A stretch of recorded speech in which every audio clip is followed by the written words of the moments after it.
사회적으로 핫한 이슈를 키워드로 알아보는 핫키워드 시간입니다. 이민재 캐스터 안녕하세요. 안녕하세요.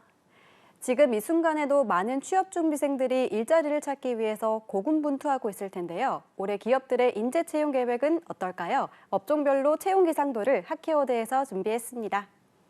그래도 지난해보다는 올해 좀 더 채용이 활발하지 않을까 예상되는데요. 네, 맞습니다. 취업 정보 사이트 인크루트가 751개 기업을 조사한 결과 기업 10곳 중 8곳은 올해 대졸 신입사원 채용 계획이 있다고 답했는데요. 나머지 27%도 세부 계획을 조율하는 중이라고 밝혔습니다. 기업 규모별로 살펴봐도 대기업과 중견기업, 중소기업 모두 70%를 넘겨 고른 분포를 보였는데요. 특히 지난해와 비교했을 때 중견, 중소기업의 인재 채용 계획이 30% 가까이 증가했습니다. 대기업 지원자가 늘어나면서 상대적으로 중견, 중소기업은 인력난을 겪어서인가요? 네, 맞습니다. 구직자들의 상황을 보면요. 그 이유가 더 뚜렷해집니다. 취업 플랫폼 잡코리아에 따르면 지난해 대졸 구직자들이 가장 선호하는 직장 1위는 대기업이었습니다.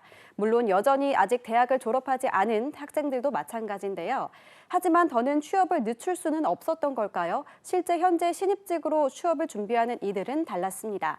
잡코리아 조사에 따르면 올해 대기업보다 중견기업에서 채용이 더 늘어나자 구직자들도 중견기업으로 눈을 돌리고 있다고 합니다. 업종별로도 차이가 있을 것 같은데요. 올 한해 채용의 문이 가장 넓은 분야는 어딜까요?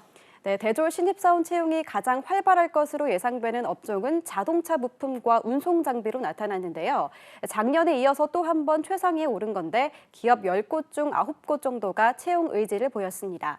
이번에 조사한 인크루트 측은 지난해 국내 완성차와 전기차, 자동차 부품 수출 등 업계 상승세가 대졸 신입 채용에 긍정적인 영향을 미쳤다고 분석했습니다.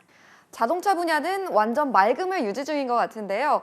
또 어느 업종에서 채용 의지가 컸나요? 네, 뒤를 이은 건 정유와 화학 분야입니다. 자동차 분야와 마찬가지로 87%가 넘는 기업이 채용 계획을 가지고 있었는데요. 정유의 경우 최근 포스트 코로나 기조로 전환되면서 석유 제품 수요가 늘어나고 마진 개선으로 업황이 좋아지고 있는 상황인 만큼 큰 폭의 채용 계획을 가진 것으로 보입니다. 다음으로는 기계와 금속, 조선업 등도 채용 계획이 80%를 웃돌았습니다. 코로나19 터널 속에서 인재 경쟁까지 벌어졌던 IT 업종은 어떤가요?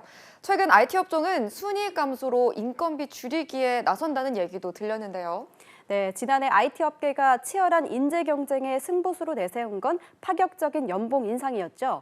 그런데 지난해 하반기 기업 10곳 중 7곳은 실적조 저조했던 터라 연봉 인상에 부담이 크다고 호소했는데요. 올해도 안심하기는 어려운 상황이지만 정보 보안, 클라우드, 네트워크 등에서 대졸 신입 채용 수요는 높게 나타났습니다. 지난해 명예퇴직을 포함해 구조조정이 계속됐던 은행과 유통가는 어떤가요? 네, 지난해 인력 조정이 단행된 유통과 은행, 통신, 보험업종은 올해 취업 기상도 흐림입니다.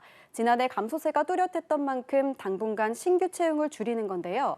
또한 제조업 분야는 일자리 미스매칭 현상이 올해도 계속돼서 생산직을 중심으로 구인난이 예상됩니다. 네, 올해 구직 활동 계획은 어떻게 세우셨나요? 여러분의 취업 활동의 길에는 따뜻한 봄날만 지속되길 응원합니다. 지금까지 핫키워드 이민재 캐스터였습니다. 고맙습니다. 고맙습니다.